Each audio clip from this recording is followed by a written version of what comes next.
Welcome class 11 boys. I am your political science teacher Shobha Rani and I will teach you political science. In this year, session 2020-21, the syllabus has little bit changed. So first I want to explain the changes of the syllabus and about the study materials. You will have to study two books. The first is Indian Constitution at Work and the second is Political Theory. So in Indian Constitution at Work, the book is same but the syllabus is little bit changed, or you can say that it is reduced and some chapters are submerged with each other. The first chapter, the Indian Constitution, why and how, has become the Constitution chapter, and it is integrated with second, ninth, and 10th chapter, and some topics of first, ninth, and 10th chapter has excluded, and some new topics is integrated. So then I am going to explain the first topic of the chapter 1, that is Indian Constitution and why do we need a constitution. We all know that the constitution is a documents according to which a country is governed. But when we are talking about the constitution in class 11, it means then it have some broader meaning. So here we will see you that Indian constitution work and coordinate Indian society in different way.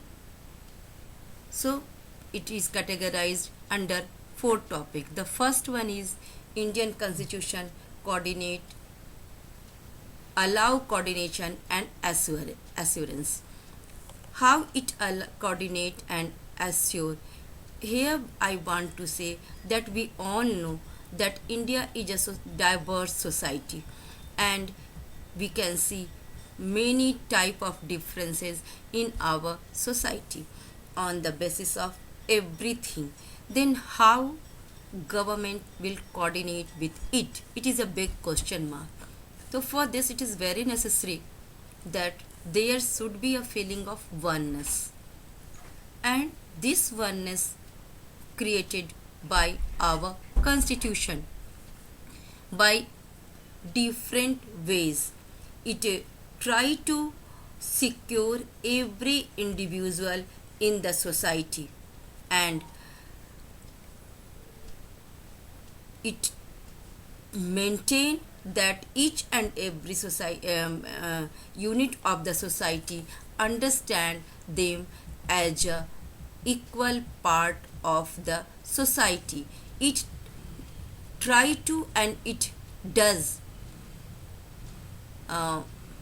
maintain the peace in the country in spite of many ethnic conflicts in the society. We are having conflicts on the basis of religion, and even on the regional basis we can see very much differences in the different area of India, and on language and many things are there which divide in India on the basis of its diversity. But in spite of all these diversity, constitution create a oneness, and that oneness feel each and every citizen of India that they are equal in the eye of constitution by giving them right to vote, and by many other ways. Even it sometimes we see that it is many, it brings many welfare scheme for the poor and the deprived section. In other hand, the economically if we are talking, in other hand the rich and middle class are giving many burdens of taxes, and by different way it try to achieve a minimal degree of coordination. But it not only it is necessary that whatever the law is made, it should be enforced, and for its enforcement the different pillars of the government as well as citizens also play very important role. Then the second thing is all about that it decides, our constitution decides that how it can revise the decision in case of needs of everything. So it's also allow many amendments as per changing times. Then the second one thing, constitution specify the decision making power. As we know that the constitution is a body of fundamental principle according to which a state is constituted or governed. थोड़ा सा मैं हिंदी में भी तुम लोगों को आप लोगों को बता रही हूँ कि संविधान हमारा एक ऐसा दस्तावेज है जो सारे समाज को एक धागे में पिरोकर रखता है, और इस धागे के आधार पर समाज के जो अलग अलग गुट व्यवस्थाएं हैं, विभिन्नताएं हैं, अलग अलग आधार पे उन सब को एक हम एक हैं की भावना में हमारा संविधान भर पाता है। और ये कोऑर्डिनेशन अलग अलग सरकार के नियमों के द्वारा, चाहे हम बात करें डिप्राइव्ड सेक्शन की ज़रूरतों को पूरा करने का, या जो रिच सेक्शंस हैं उन पर टैक्स लगाने का, या फिर हम बात करें राइट टू वोट का, और बहुत सारे ऐसे फंडामेंटल राइट्स वगैरह देकर हमारा संविधान इन ग्रुप के बीच में एक सामंजस्य स्थापित करने की कोशिश करता है। देन दूसरा है कि संविधान ही वो बॉडी है जिसके आधार पे सरकारें बनाई जाती हैं। तो अब कैसे, ये बहुत इम्पॉर्टेंट है कि who will empowered to rule and how they are empowered to rule, क्योंकि अगर ये स्पेसिफाई नहीं होगा then we have seen that many democratic country in the world have turned autocratic or dictators. So India doesn't need such dictators and authoritarian governments. That why our constitution try to specify the power of the decision making. It specifies the basic allocation of power in a society. It decides who gets to decide what the law will. In principle, this question who gets to decide can be answered in many ways. In monarchy we know that monarch's word is the last law. उनके शब्द ही कानून बन जाते हैं. In many constitution you will study in the next class about the Soviet Union, how one party system and everything was decided there on as per the wish of Communist Party of Soviet Union. So in India we have got democracy. Our constitution has given some democratic method to choose our leaders and to choose our government, and for this we have seen that in parliament gets decide to law and policy, and parliament itself organized in a particular manner. It is empowered in a particular manner, and then if parliament has authority to make law, then the law is implemented by the executives. So and also the third pillar, which is judiciary, is empowered to give the punishment to the lawmaker. So that we can say that the second function of the constitution is to specify that who has the power to make decision in a society, and it also decides that how the government will be constituted. मतलब संविधान ने हमारा ये specify कर दिया है कि हमारी सरकार कैसे बनेगी, कौन बनाएगा और कौन किस तरह से अपने पावर का यूज़ करेगा, ताकि सत्ता जो है वो एक दूसरे व्यवस्था में ना बदल जाए. Then the third is limitation of the power of government, and it is most important.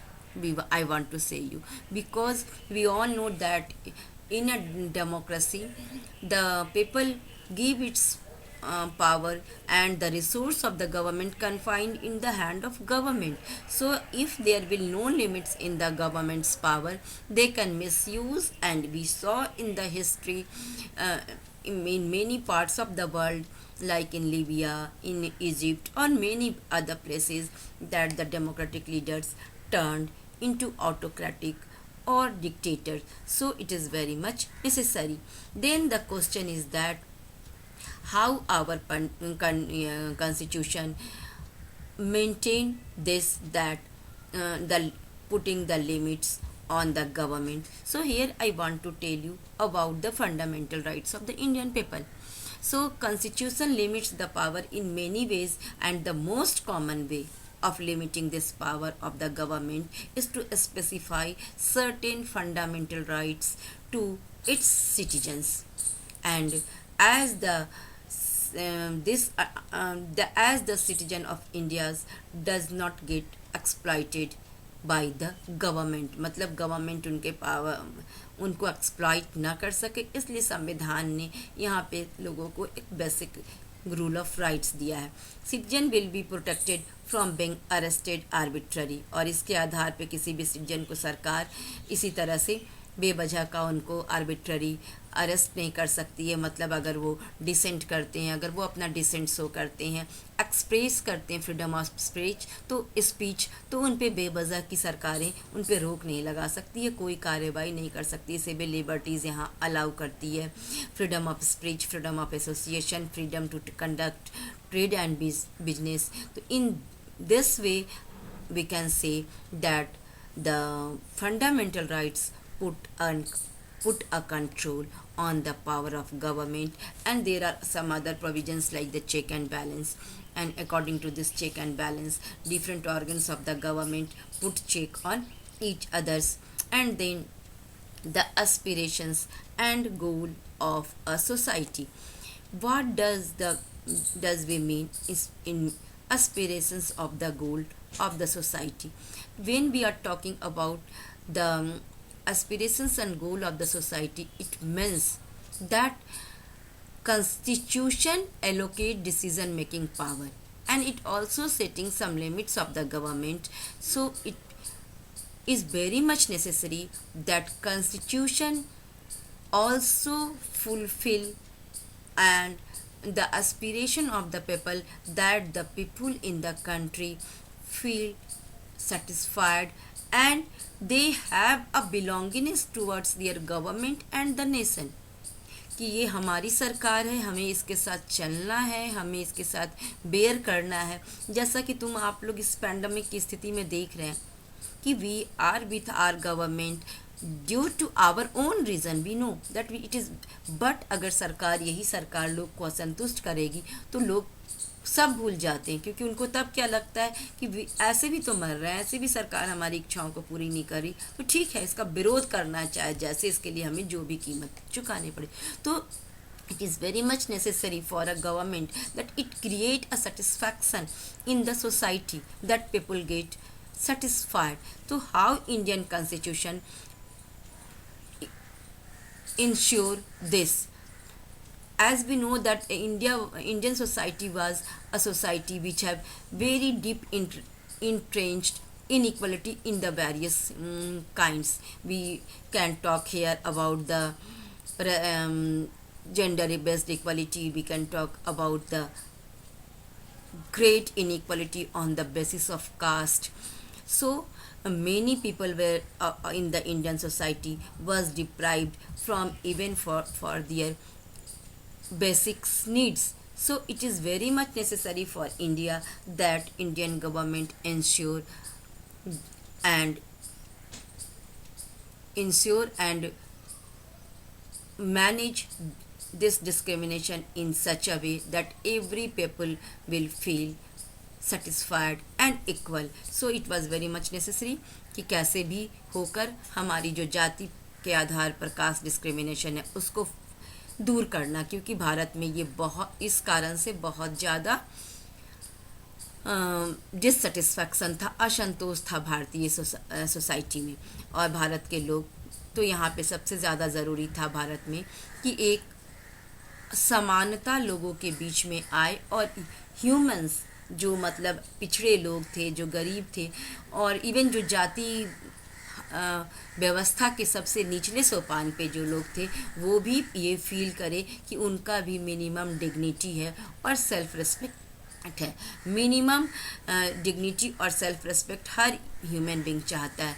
तो इसीलिए हम यहाँ पे कह सकते हैं कि इंडियन कॉन्स्टिट्यूशन ने इस बात की सोसाइटी ज़रूरत महसूस की कि all people live here with the minimum dignity and social self-respect, minimum material and well-being, like they can get education and they can fulfill their different needs by taking positive measures by the government, and some of which were legally enforceable in the India by, as we know that Indian democracy is a welfare system, brought many welfare system. Even you can see today's time that how our government is try to fulfill that even those daily wages laborers and all, no one remain hungry. So the government is providing them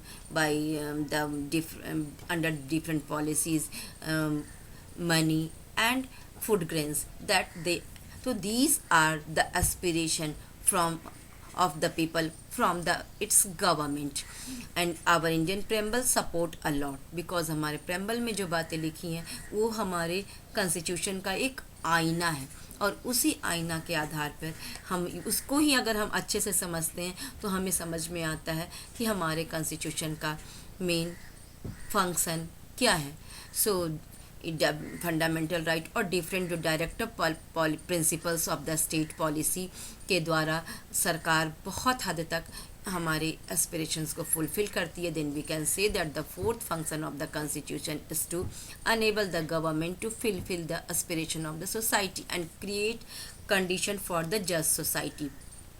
So in short, I want to tell you here that mainly four function I am telling. The first, the constitution allows minimum coordination and assurance in the society, that people can understand they are equal and they will get equal benefits in the society without any discrimination. Then second one,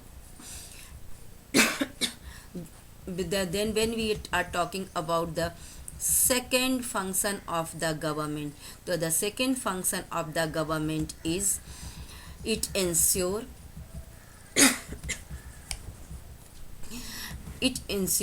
that specify that who will take the power of the decision making, and it decide how the government will be constituted. It is very much important, because the basis on which the government is constituted, that only confirm that what type of government we are going to get. And the third one is limitation of the power of government. This limitation needed because the democratic government never or does not turn into autocratic or the dictators, and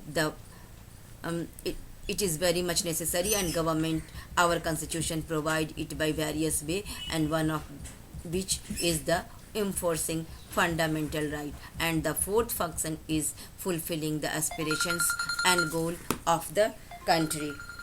So that's all for today, and in the next class we will discuss about the next topic. Thank you.